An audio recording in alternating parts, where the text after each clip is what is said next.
Hi, and welcome back to my channel. I'm Matt, the creator of AirBnBuncovered.com and Airbnb Superhost. On this channel, I uncover some of the best kept hosting secrets, as well as share with you everything that I've ever learned after hosting over 3,000 guests. A common question I get all the time from people who are curious about hosting is, how busy am I? Is hosting actually a full-time job? And for me it is, because I look after 10 listings. But for the average host who has one listing, it most certainly is not a full-time job. Airbnb can easily be a side hustle or part-time job for a retired person. On today's episode, I'm going to share with you how much time the average host spends managing their Airbnb. This is the exact type of content you'll find on my channel. Informational videos for new hosts that are just starting out, and insights into what it's like to be a host for those of you who are thinking about becoming one. If you're enjoying this channel, please subscribe and click on the notification bell so that you'll be alerted every time I post a new video. If you find my content helpful, then please give it a thumbs up. Each one of these things counts, and they give me a boost with the YouTube algorithms. And also, the positive reinforcement helps to keep me motivated to create more content. Being an Airbnb host doesn't really come with a job description. Airbnb is truly a foray into entrepreneurship. You can make your own rules, and I encourage you to do so. You get to decide what is good enough for your guests and how often you want to host them. Ultimately, everything is up to you. And everyone does it differently, which is perfectly fine as long as you're meeting your guests' needs.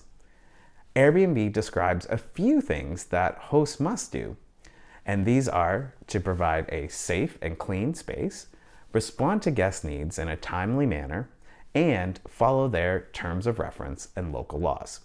But that's it. There are 3 main activities that you'll be doing daily as an Airbnb host.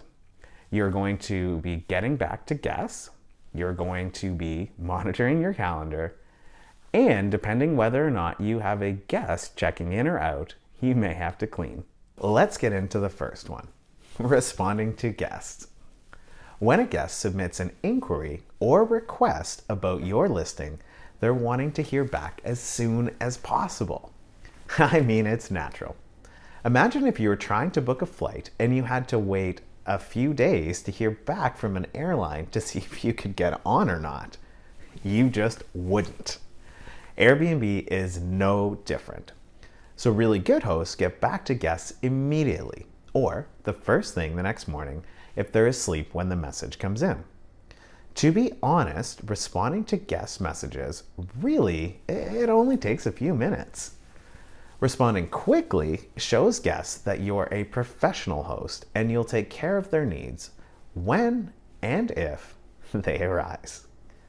You also need to be on call whenever you're hosting guests. While this might sound like a lot, it's really not. I bet that you pretty much already keep your phone on your person whenever you're awake. It's the reality of life in the connected world.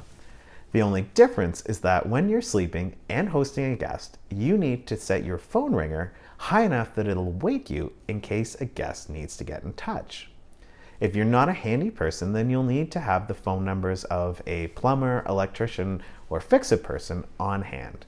Have a conversation with these people before and let them know that you're starting an Airbnb and that you might need them in the case of an emergency. Now let's talk about the second thing you'll be doing every day.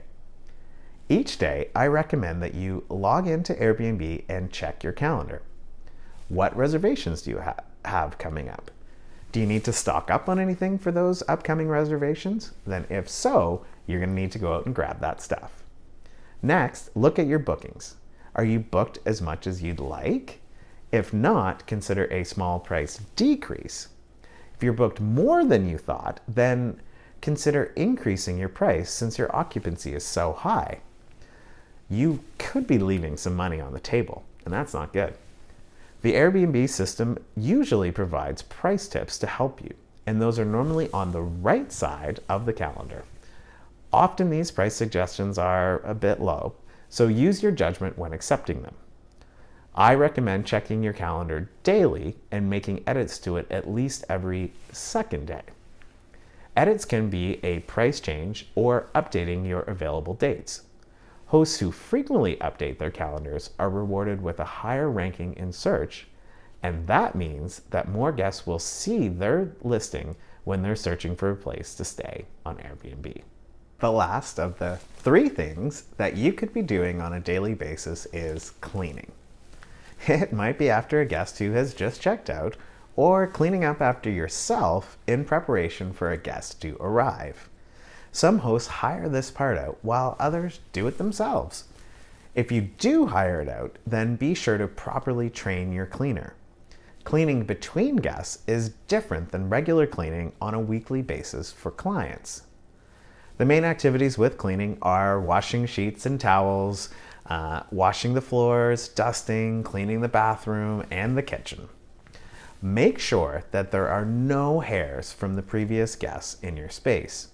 Your next guests won't appreciate the hairs from the previous guests, and it's probably going to creep them out, which could cause them to question the cleanliness of the entire space, which would then likely cause you to get a lower rating in your next review.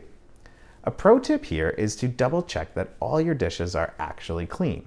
For some strange reason, guests like to rinse dishes instead of washing them and then putting the rinsed dishes back in the cupboard. Yuck. How long should it take you to prep between guests? Well, the answer is easier to predict, and I estimate between 1 and 5 hours, depending on the size of your home and the quality of the guests that you host. Sidebar, the act of cleaning and preparing between guests is called a turnover, because you're turning your home over between guests. You're probably going to hear this term thrown around pretty often in the host community. If you're already hosting guests, let me know in the comments below how long it takes you to turn your home over between guests. Being an Airbnb host is truly a rewarding experience. Without question, it's the best job I've ever had, if you can call it a job. I love preparing my spaces for guests and welcoming them on vacation or work or whatever it is that brings them to town. Seriously, I don't mind cleaning up after guests. Seeing my places in a spotless condition and shining for the next guest gives me a real feeling of accomplishment. The 5-star ratings I often received are just the icing on the cake. I hope that this video has shown you that being an Airbnb host is really quite doable. The time required isn't crazy, and it's definitely not a full-time job. Instead, it's a completely viable side hustle or something that retired persons can easily do in their spare time.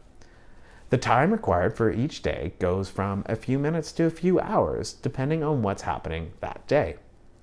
Daily, you'll be responding to guests and maintaining your calendar, and if you have a guest checking in or out, then you may also have to clean, if you don't hire this part out. I truly hope that you enjoyed this video, and if you did, I hope you'll consider subscribing to my channel and giving this video a thumbs up. Both of these go a long way in helping me to grow the channel. As always, if you have a specific question, please leave it in the comments below. Until next week, thanks again for watching, and bye for now.